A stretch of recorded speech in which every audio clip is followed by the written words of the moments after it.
Hello friends and welcome to Smart Coach. Today we will be focusing upon the role of vernacular press.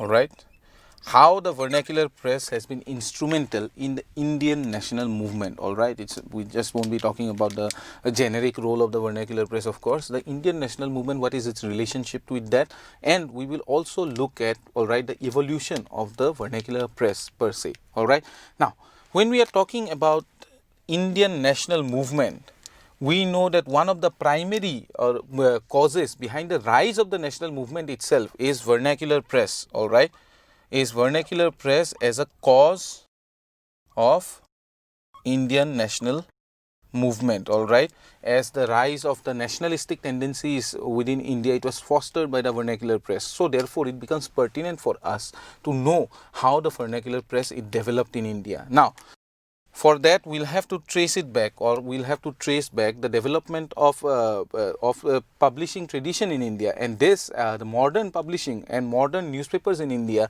was first started by James Augustus Hickey. Alright, James Augustus Hickey. Alright, he is considered, and rightly he is considered, the father of Indian press, because in 1780 he started the first Indian newspaper, modern newspaper. Alright, Bengal Gazette. Bengal Gazette.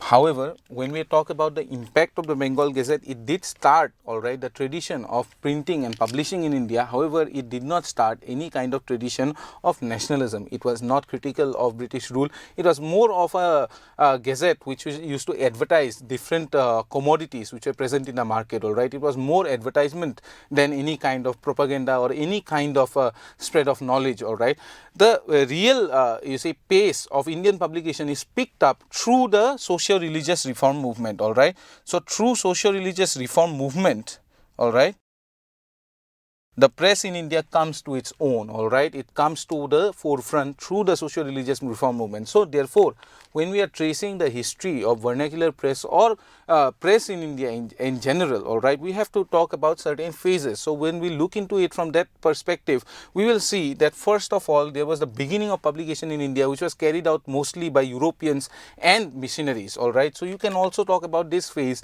as a missionary and European phase, alright, which are mainly controlled by Europeans, and they were publishing for the European community or maybe to spread their missionary activities, alright, in India. However, the second phase is entered when socio-religious reform movements and their leaders take up literature and publishing as part of their social work. Alright, they publish these magazines, they publish these newspapers in order to inform people about the evils of Indian society and try to rid Indian society by educating the masses. Alright, so this phase we can talk about it as the social-religious reform movement phase, and it is in this phase when one person in particular takes forefront, and that is Raja Ram Mohan Roy.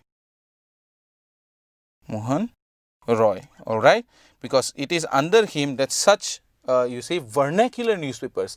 Now by vernacular, what do we mean? So before we proceed, before we go into discussing vernacular press, by vernacular we mean those languages which are not standardized or standard use of official of government use or official government use, or those languages which are used regionally and locally. Now these languages which are non-standardized, alright, these are known as the vernaculars. Okay, these are used regionally, they might be of regional official use, but centrally they are not of official use, and therefore they are known as vernaculars. So in India, vernaculars would be Bengali, Assamese, alright, Gujarati. Okay, so these kind of languages would be considered vernacular languages. So if we are talking or tracing back the history of vernacular languages, we have to talk about those newspapers and those magazines or those publications which came out in the vernacular language. In this field also, Raja Ram Mohan Roy, the pioneer. Alright, why? Because one of his first publications was the publication of a weekly newspaper, okay, by the name Sambad Komudi, alright, which was in Bengali, and the publication started in 1821. Alright, it was followed by a Persian journal by the name Mirat ul Akhbar, which was published in 1822. too. Okay, so he pioneered the publications in vernaculars also, and his you see activities were taken on by many such reform activists. All right, among them Dadabhai Naoroji, who was also working for Parsi reform, published a newspaper, okay, which was which argued for change, okay, Parsi social change or social religious reform, known as Rast Goftar, which literally translates into the truth teller. All right, this was published from 1851, which was also important, and it was published in Gujarati, Anglo Gujarati. All right, so it used to contain Gujarati and English. Okay, so this is also very important. So therefore we see that in the scheme of development of vernacular newspapers in India, the Rajgoftar is also important. And now proceeding forward, in 1872, another achievement in vernacular press was made when the magazine, Bengali magazine by the name Bangadarkhan or Darshan, all right, speaking in Hindi it will be Bangadarshan. So this newspaper, it came up, all right, and this newspaper was culturally very important and also important in the scheme of development of Bengali language as a cultural landmark of the people of Bengal. All right, it was discontinued after a while, but then again in 1901 it was revived by none other than Ravindranath Tagore. All right, Ravindranath Tagore, he revived the Bangadarshan. So it is culturally very important to the people of Bengal and to the entirety of India for the development of Bengali identity. And then of course going forward, we see that during the phase of nationalism, certain vernacular literature becomes very crucial, and these literature include such publications as the Amrita Bazar Patrika, published by Sisir Ghosh. All right.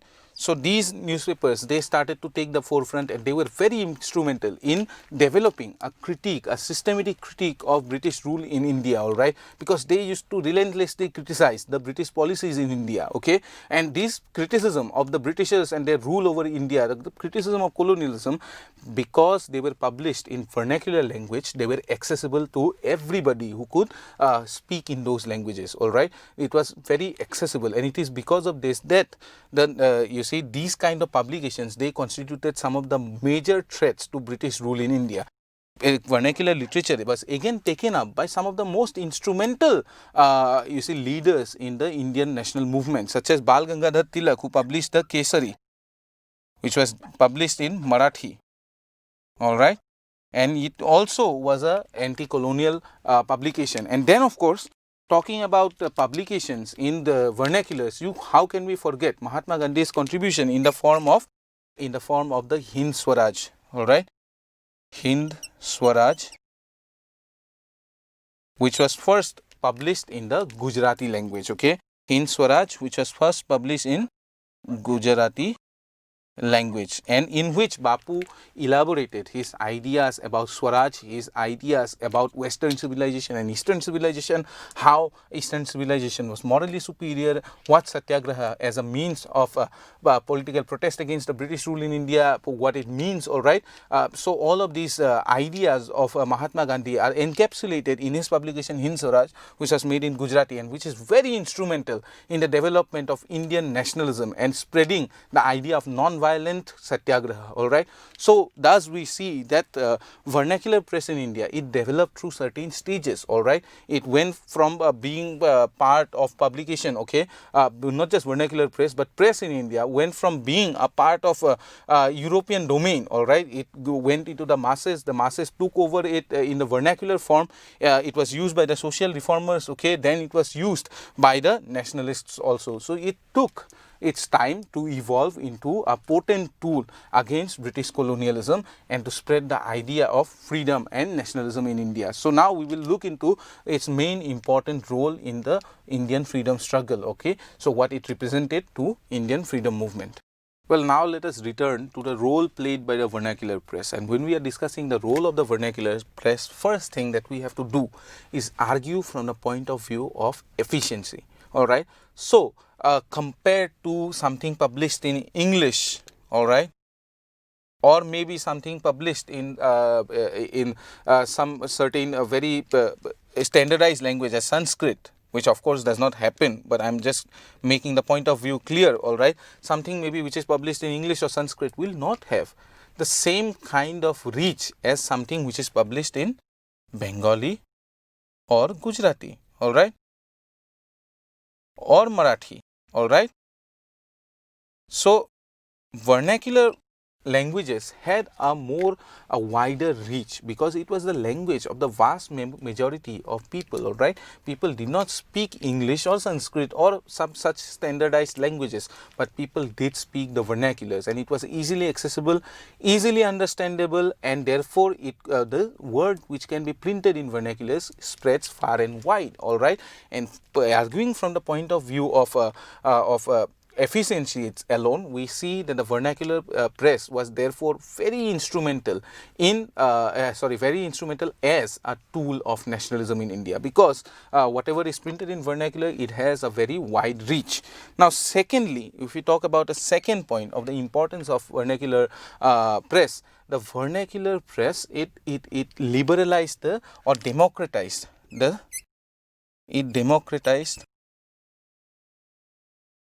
spread of ideas, all right. Therefore, we see that the vernacular press, since it had the tendency to democratize the spread of ideas, all right, which we have already seen in the argument from efficiency, that ideas can spread far and wide through the vernacular press. We see that it democratized the spread of idea, and also what happens because of the democratization of spread of ideas, it is because of this particular tendency of vernacular press that we see that the vernacular press was seized upon by the socio-religious reformers, all right. So the socio-religious reformers very efficiently used the vernacular press to spread their ideas of reform and education in India. So talking about the vernacular press, don't just focus upon its importance to the Indian national movement, but at the very beginning stage, when socio-religious reform movements are coming up, and when India is finally realizing that it has to modernize itself, all right, and has to come at par, okay, morally as well as intellectually with the West, when such a realization is happening in India, it is the vernacular press which is seized upon by the social religious reformers in order to spread their ideas, all right. So this is also something which is instrumental or pivotal in the career of vernacular press. Thirdly, when we are talking about the impact of vernacular press, we have to know that nationalism itself, it found a platform in the vernacular press, all right. What is going to constitute the Indian nation, all right? What is India? These kind of ideas, what is the nation, what is India, all right, how do we know that we are Indians, these kind of ideas, contending ideas about nationalism itself, all right, what constitutes a nation, how is India a nation, all of these ideas are played upon on the platform of nationalism, on the platform of vernacular press itself, all right. So various you see intellectuals from within India and various national leaders from within India are seizing up on the vernacular press in order to spread their own ideas about the nations, all right. For some, of course, it can mean a Hindu nation, for others it can mean a Muslim nation, for some it can mean a nation in opposition to colonialism. Whatever be their ideas, they seize upon the vernacular press as an instrument to spread their ideas, to talk about, to debate upon the issues of nationalism itself, all right. Now most importantly, when we are discussing the impact of nationalism, all right, impact of vernacular press upon nationalism, most importantly, it is also the tool of propaganda, and it is also an instrumental tool when it comes to organization and activism, all right. So suppose you are calling a hartal, on the 6th of April, how do you spread the news, all right? How do you organize the masses, all right? How do you propagandize against the colonial rule, all right? You have to have a platform to criticize colonial rule. Where do you find that platform? You find that platform in the form of propaganda in the vernacular press, all right? Because the vernacular press is a wide reach. It can teach people about the negative effects of colonialism on the Indian people. Again, now you have spoken about the negative effects. Now you want to organize a movement against colonialism. How do you do it? You use the vernacular press, all right? And then how do you guide your activities of this movement, whatever movement you are planning? Activism also through vernacular press. Much like nowadays, in certain areas you can see the use of Facebook. In certain areas you can see the use of social media in order to give rise to movements, all right? Positive and negative both, of course. So much like you see the use of social media, vernacular press was a medium which had wide reach, and therefore this was used by Indian nationalists in order to do all of these things, propagandize, organize, and then for activism also. So therefore it is the single most important point when it comes to the role of vernacular press in India, all right?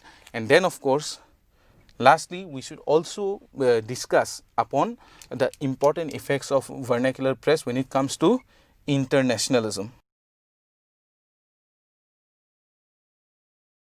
All right. So what is internationalism? Internationalism is a way of thinking about one's nation in the context of the world, all right?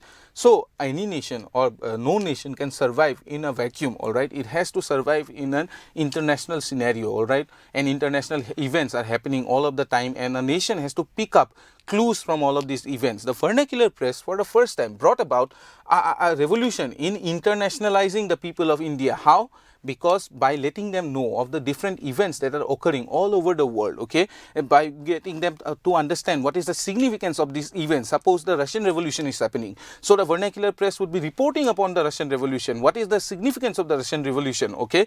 So all of these events are narrated upon on the platform of vernacular press, and for the first time the vast majority of India who don't speak English but speak the vernaculars, they are becoming aware of the wider world, all right, that there is a world outside India and that important events are happening there, all right. So vernacular press is also very important when you look at it from the perspective of internationalization of India, all right. So that India, for the first time, the vast majority of India came to know of the outer world and came to know of the significance of events happening in the outer world. So these are, broadly speaking, the very definite importance of the or very definite role of the vernacular press in India, all right. So I suppose that the video is helpful to you, and I hope that it helped you in understanding how the vernacular press evolved in India and what role it played in the development of nationalism within India, all right, by educating the masses as a socio-religious reform movement, as a mouthpiece for the socio-religious reform movement, by reaching out to the masses with new ideas, all right, and then by being an instrument at the hands of nationalists when nationalism itself was discussed, and then as an instrument of propaganda, organization and activism within India, and then as an institution through which internationalism was promoted in India. So this is the legacy of the vernacular press in India. And most importantly, when you look at the importance of or when you are asked to supply evidence for the importance of vernacular press in India, remember, although there were a number of restrictions on the press in India, one law in particular has lived in infamy, and that is the Vernacular Press Act, all right. The importance of the vernacular press in India is attested by the fact that the Britishers had to pass a separate act for vernacular literature in India, for the vernacular press in India, which occurred in 1878, but under the guidance of Lord Lytton, all right. It was repealed by Ripon, okay. It was repealed by Ripon, but then of course from 78 it started to operate up until 81, all right. 1881, and it was later repealed. However, we have to remember that this signifies the importance of the vernacular press upon the Indian national movement, all right. If it was not important, then this kind of an act would not have been necessary, all right. So with that, I take your leave. I hope the videos had been useful to you. So thank you.